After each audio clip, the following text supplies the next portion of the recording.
দেন আসো যে প্রত্যেকটা জিনিসই বলছিলাম যে হার্ডওয়্যারের ক্ষেত্রে দেখো কম্পিউটার বা অন্যান্য ইলেকট্রনিক সিস্টেমের মেশিন ওয়ারিং এবং অন্যান্য ভৌত উপাদান, এক্সাম্পল হচ্ছে র্যাম রোম, এগুলোর নাম তো শোনো। ডিভাইস কিনতে গেলেও কিন্তু হিসাব করে দেখো যে 4 GB র্যাম কিনবা না 8 GB র্যাম কিনবা।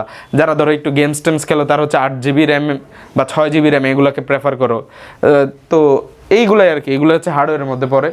এরপরে আসে সফটওয়্যার হচ্ছে মোবাইলের ভিতরে যেটাই ধরো যত কাজকর্ম করো, তুমি কোথাও ক্লিক করো বা যেটাই করো, ওই সব কিছু আসলে তোমার সামনে যেটা আসতেছে সেটা কোনো না কোনো সফটওয়্যার। ধরো জুমে ক্লাস করতেছো, ফেসবুকে ক্লাস করতেছো, এইগুলো হচ্ছে সফটওয়্যারের মধ্যে পড়ে। হ্যাঁ, আগে অবশ্য হার্ডওয়্যার আসতে হবে। হার্ডওয়্যারগুলো এই সফটওয়্যারগুলো চালানোর জন্য কী দেয়, একটা জায়গা দিতে পারে, এরকমভাবে মনে রাখতে পারো। সো এই জন্য কিন্তু সফটওয়্যার আগে হার্ডওয়্যার, এটা মাথায় রাখবা, সবসময় মাথায় রাখবা। কোনো সমস্যা সমাধানের লক্ষ্যে প্রোগ্রামিং ভাষা, হ্যাঁ এই সফটওয়্যারগুলো হচ্ছে কোনো না কোনো প্রোগ্রামিং ভাষা লিখতে হয়। তো তোমাদের সিলেবাসে কোন প্রোগ্রামিং ভাষা আছে? C language. সো সামনে খুব মনোযোগ দিয়ে শিখবা, তাহলে আসলে তোমরা সফটওয়্যার বানাইতে পারবা সামনে যদি শিখো। তাই তো বলতেছে নাকি, কোনো সমস্যা সমাধান।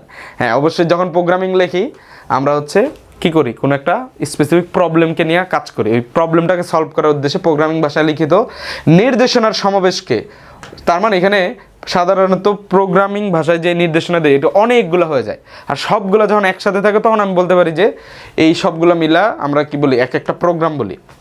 তো সফটওয়্যার আর কিছুই না, সফটওয়্যার হচ্ছে কি কতগুলো প্রোগ্রামের সমাবেশকে কি বলা হয়, সফটওয়্যার বলে। ঠিক আছে, তো একটু যদি আমি বলি সেটা আমরা এটা বলতে পারি যে নির্দেশনা, হ্যাঁ কয়েকটা নির্দেশনা মিলে একটা প্রোগ্রাম হয়, আবার অনেকগুলো প্রোগ্রাম মিলে একটা সফটওয়্যার হয়। তাহলে সফটওয়্যারকে ইজিলি কিন্তু বলতে পারো যে একাধিক প্রোগ্রামের সমষ্টি। আবার প্রোগ্রাম কি, প্রোগ্রাম হচ্ছে একটা প্রোগ্রাম হচ্ছে একাধিক কি নির্দেশনা বা ইনস্ট্রাকশনের সমষ্টি। সো এটা একটু মাথায় রাখবা যে ইনস্ট্রাকশন বা নির্দেশনা মিলা প্রোগ্রাম তৈরি হয়, অনেকগুলো প্রোগ্রাম মিলে একটা সফটওয়্যার তৈরি হয়। ওই সফটওয়্যার দিয়ে আমরা কি করি, কিছু কাজ করি, কিছু প্রোগ্রাম বা সমস্যা সমাধান করে আর কি, সিম্পল হিসাব যদি ধরো যেমন ফেসবুক, জুম। ঠিক আছে, এরপর আসো নেটওয়ার্ক বা কানেক্টিভিটি। সো এইখানে দেখো একটা খুব ভালো করে দেওয়া আছে যে কানেক্টিভিটিটা কি।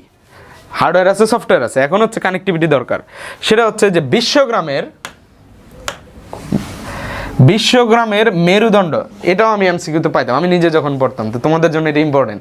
বিশ্বগ্রামের মেরুদণ্ড হলো নেটওয়ার্ক বা কানেক্টিভিটি, যার মাধ্যমে বিভিন্ন উপাত্ত তথ্য এই বিশ্বগ্রামের প্রতিটি মানুষের নিকট পৌঁছাতে পারে।